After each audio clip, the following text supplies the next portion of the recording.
Hello friends, welcome to mix and makeover. ഞാൻ ഇവിടെ ഒരു ബീഫ് കട്ട്ലറ്റാണ് കേട്ടോ ഉണ്ടാക്കുന്നത്.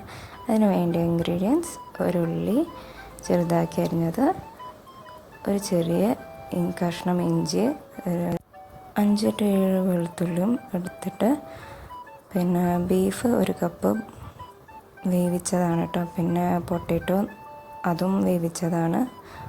പിന്നെ കുറച്ച് കറി ലീവ്സും ആണ് വേണ്ടത്. അപ്പോൾ നമുക്ക് തുടങ്ങാം. ഒരു 2 ടീസ്പൂൺ ഓയിൽ ആദ്യം നമുക്ക് ഒഴിച്ചു കൊടുക്കാം. അതിലോട്ട് നമുക്ക് കുറച്ച് ഉള്ളി അരിഞ്ഞത് ഇട്ട് കൊടുക്കാം.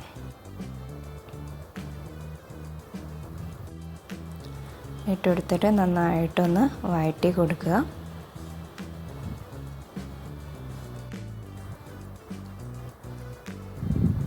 എന്നിട്ടൊരു ഇത്തിരി ഉപ്പിട്ട് കൊടുക്കുക. കുറച്ച് ഉപ്പിട്ട് കൊടുത്താൽ മതി, കാരണം ബീഫ് വേവിക്കുമ്പോൾ ഉപ്പിട്ട് കൊടുത്തിരുന്നു.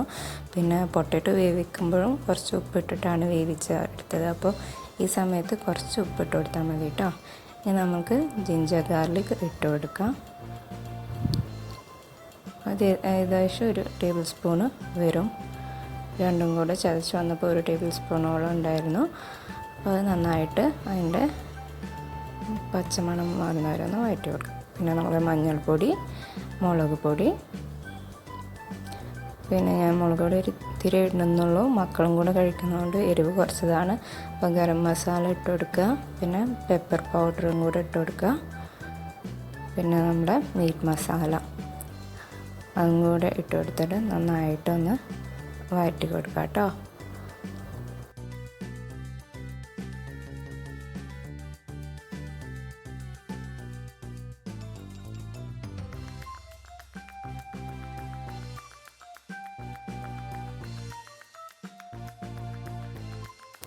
ഇനി ഞാൻ ഇൻഗ്രീഡിയൻസിൽ പറയാൻ മറന്ന ഒരു കാര്യം ഉണ്ടായിരുന്നു, പച്ചമുളകിൻ്റെ കാര്യം. അപ്പോൾ 2 പച്ചമുളകും കൂടെ ഞാൻ ഇടുന്നുണ്ട് കട്ട്ലറ്റിൽ. ഇതെന്നാലും ഇതിട്ട് കഴിഞ്ഞാലും അത്ര എരിവൊന്നും കൂടുതലൊന്നുമില്ല. മക്കൾക്ക് കഴിക്കാൻ പറ്റിയ എരിവനെ ഉണ്ടായിരുന്നുള്ളൂ. അപ്പോൾ 2 ചെറിയ പച്ചമുളകാണ് ഞാൻ ഇവിടെ എടുത്തിട്ടുള്ളത്. അതും കൂടെ ഒന്ന് ഇട്ടിട്ടൊന്ന് വഴറ്റി കൊടുക്കുക. എന്നിട്ട് നമ്മളുടെ ബീഫ് വേവിച്ചെടുത്തിട്ട് മിക്സ് ചെയ്ത് വെച്ചതാണ്. അപ്പോൾ ചെറിയ കഷ്ണമായിട്ട് അരിഞ്ഞത്. അപ്പോൾ അതും കൂടെ ഒന്ന് അതിലോട്ട് ഇട്ട് കൊടുക്കാം കേട്ടോ.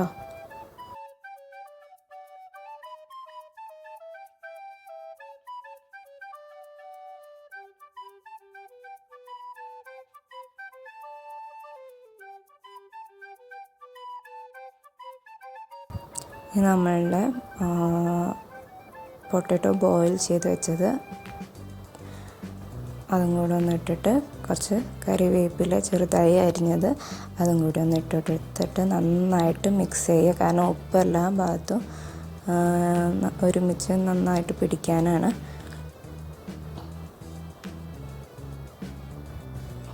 ഉപ്പും മസാലയും അല്ലാതെ എല്ലാ ഭാഗത്തും നന്നായി പിടിക്കണം. അപ്പോൾ ഇപ്പോൾ നമുക്ക് സ്വിച്ച് ഓഫ് ചെയ്യാം ഫ്ലെയിം. ഇനി കട്ട്ലറ്റ് കോട്ട് ചെയ്യാൻ വേണ്ടിയിട്ട് ഒരു മുട്ട എടുത്തിട്ടുണ്ട് ഞാൻ. പിന്നെ ബ്രെഡിൻ്റെ ക്രസ്റ്റിൻ്റെ ഭാഗം മാത്രമാണ് ഞാൻ ഇവിടെ എടുത്തിട്ടുള്ള ബ്രെഡ് ക്രംസിനായിട്ട്. അപ്പോൾ അതും കൂടെ ഒന്ന് എടുക്കാം. ഇനി മുട്ട നന്നായിട്ടൊന്ന് ബീറ്റ് ചെയ്തെടുക്കുക.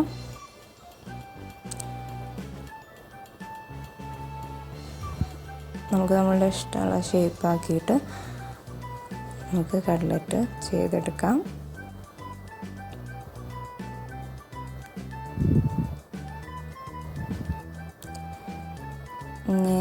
കട്ട്ലറ്റ് കോട്ട് ചെയ്യുന്ന സമയത്ത് നമ്മൾ 2 കൈ ഉപയോഗിച്ചിട്ട് കോട്ട് ചെയ്യുന്നതായിരിക്കും നല്ലത്. കാരണം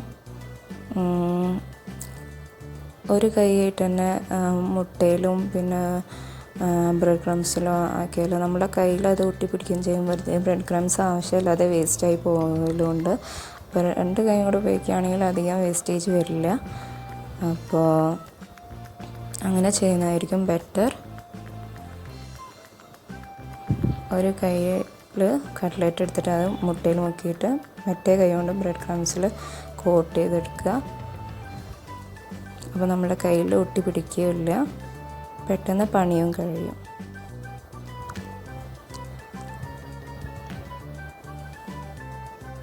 ഇനി എന്തെങ്കിലും മുട്ടൻ്റെ ബാക്കി വരികയാണെങ്കിൽ ഡബിൾ ഡിപ്പ് ചെയ്യുകയാണെങ്കിൽ അത് എക്സ്ട്രാ ക്രിസ്പി ആവും നമ്മുടെ കട്ട്ലറ്റ്. അപ്പോൾ അതും കൂടെ ശ്രദ്ധിക്കുക. വെറുതെ വേസ്റ്റ് ചെയ്യേണ്ട കേട്ടോ. എനിക്കിവിടെ 28 കട്ട്ലറ്റ് കിട്ടിയിട്ടുണ്ട്. അപ്പോൾ ഞാനത് മീഡിയം ഫ്ലെയിമിലാക്കിയിട്ടാണ് ഇവിടെ കട്ട്ലറ്റ് പൊരിക്കുന്നത് കേട്ടോ. ലോ ഫ്ലെയിമിലാക്കിയാൽ നമ്മുടെ കട്ട്ലറ്റിൽ നന്നായിട്ട് എണ്ണ പിടിക്കും. അതുകൊണ്ട് ഞാൻ ഇവിടെ മീഡിയം ഫ്ലെയിമിലാണ് ഇട്ടിട്ടുള്ളത്. ഹൈ ഫ്ലെയിമിലിട്ടാൽ പെട്ടെന്ന് കരിഞ്ഞും പോകും. അപ്പോൾ അത് ശ്രദ്ധിക്കുക. എപ്പോഴും മീഡിയം ഫ്ലെയിമിൽ ഇട്ടിട്ട് വേണം കട്ട്ലറ്റ്സ് പൊരിച്ചെടുക്കാൻ. ഒരു 3 മിനിറ്റ്സോളം ഇത് പിടിക്കുള്ളൂ കേട്ടോ ഒന്ന് ഫ്രൈ ചെയ്തെടുക്കാൻ.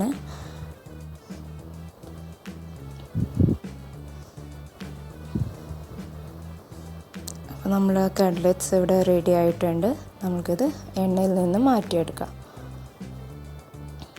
ഇത് തീർച്ചയായും എല്ലാവരും ഒന്ന് ട്രൈ ചെയ്യണേ. എല്ലാവർക്കും ഇത് ഇഷ്ടമാവും. അപ്പോൾ ഈ വീഡിയോ ഇഷ്ടമായാൽ എല്ലാവരും ഒന്ന് ലൈക്ക് ചെയ്യുക, പിന്നെ സബ്സ്ക്രൈബ് ചെയ്യുക. ബെല്ലൈക്കൺ അമർത്തി കഴിഞ്ഞാൽ പിന്നെ ഓൾ വേണം സെലക്ട് ചെയ്യാൻ, എന്നാലേ എൻ്റെ നോട്ടിഫിക്കേഷൻ എല്ലാവർക്കും എത്തുള്ളൂ.